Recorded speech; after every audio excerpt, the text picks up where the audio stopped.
सैकड़ों एल्बम करके राष्ट्रीय और अंतर्राष्ट्रीय जगत में अपनी गायकी से लाखों दिलों पर राज करने वाला विकास झा किसी परिचय के मोहताज नहीं है। बताया जा रहा है कि न सिर्फ गायकी में बल्कि अपने अभिनय से भी राष्ट्रीय और अंतर्राष्ट्रीय जगत में अपनी नाम दर्ज कराया है। हर सफलता के पीछे कहीं न कहीं असफलता की एक कहानी छिपी हुई होती है और उनके लंबे संघर्ष की कहानी छिपी होती है। उनके विकास झा जो मिथिला जगत में बताया जा रहा है कि मिथिला के धरोहर के रूप में एक नाम दर्ज करने के लिए पूरे देश में और विदेशों में भी जहाँ पे भी मिथिला के विकास की बात आती है, एक समाज सेवी व्यक्तित्व के रूप में अपनी बातों को प्रखरता के साथ रखने वाला विकास झा जो हमारे साथ हैं, उन्हीं से जानते हैं उनके संघर्ष की कहानी। मेरा गांव मेरी धरोहर न्यूज चैनल में आपका स्वागत है। बहुत बहुत धन्यवाद और आपके चैनल के माध्यम से मुझे जितने लोग देख रहे हैं सबको प्रणाम। आपका बहुत बहुत आभार व्यक्त करता हूँ कि आपने मुझे इस प्लेटफॉर्म पर बुलाया और अपने दर्शकों से बातचीत करने का मौका दिया। सबसे पहले ये बताइए हमारे दर्शकों को कि विकास झा आज गायक नहीं होते तो क्या होते? विकास झा गायक नहीं होते तो नौकरी कर रहे होते किसी कंपनी में, कुछ न कुछ रोजगार करके अपना जीवन यापन कर रहे होते, पर अगर कुछ होते तो गायक ही होते जो वो हैं। विकास झा का जो परिचय है, बिहार के मधुबनी जिला के अंतर्गत एक गाँव है सिमरी, डिस्ट्रिक्ट ब्लॉक में पड़ता है, वहाँ मेरा जन्म हुआ है, मिथिला का हूँ। कई ऐसे गायक कलाकार हैं जो बाय बॉर्न या उनके परिवार में पहले से गायकी क्षेत्र में लोग लगे रहते हैं, जिस वजह से उनको एक प्लेटफॉर्म मिल जाता है। विकास झा के साथ क्या था? क्या इन्होंने अपने संघर्ष के बदौलत अपनी जीवन कथा लिखी है? हाँ बिल्कुल, देखिए हमारे परिवार में कोई भी हमारा सिंगिंग बैकग्राउंड नहीं है। मैंने गाँव में ही नहीं, परिवार के गाँव में ही नहीं, कोई बचपन से शौक था गाने का और संघर्ष करना पड़ा। गांव में नाटक वगैरह होता था, उसमें गाता था, स्कूलों में गाता था। ब्लॉक लेवल पे मैंने एक बार टॉप किया था, तो उससे प्रोत्साहित हुआ, लोग प्रोत्साहित करते थे कि तुम अच्छा गाते हो। तो फिर जब बड़ा हुआ तो मैंने इसको प्रोफेशनल बनाने की सोची, और जब प्रोफेशनल बनाने की सोचते हैं आप, खासकर सिंगिंग में, तो आपको संघर्ष करना ही पड़ता है। तो मुझे भी बहुत संघर्ष करना पड़ा। विकास झा पढ़ाई में कैसे थे?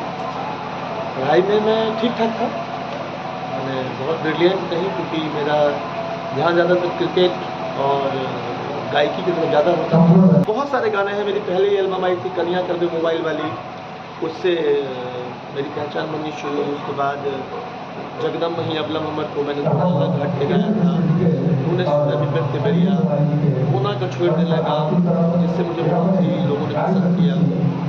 उसके बाद चूँकि मैं एक वर्सटाइल सिंगर अपने आप को मानता हूँ, मैंने हर तरह के गाने गाए हैं। जिस बीच में गाए गुलाबी तो हर गाल गोरिया, करवा दिल के बबाल, वो बहुत हिट हुआ, आज भी बज रहा है। उसके बाद गुलाबी तो हर गाल गोरिया पार्ट 2, भगवान की कृपा से अभी जो भी गा रहा हूँ लोग उसको आशीर्वाद दे रहे हैं, बस अच्छा चल रहा है। मैं ज़्यादातर उदित जी के गाने में गाता रहता हूँ, तो मैं आपको सुना देता हूँ। फेवरेट तो मेरे सारे ही हैं, क्योंकि हर सिंगर जो हमारे सीनियर सिंगर हैं उनसे सीखने को मिलता है। सीनियर का जूनियर भी बहुत सारे हैं जिनसे आप सीख सकते हो। तो चूँकि उदित जी की बात हुई है तो जानो देख लो मिट गए दूरियां, जानो देख लो मिट गए दूरियां,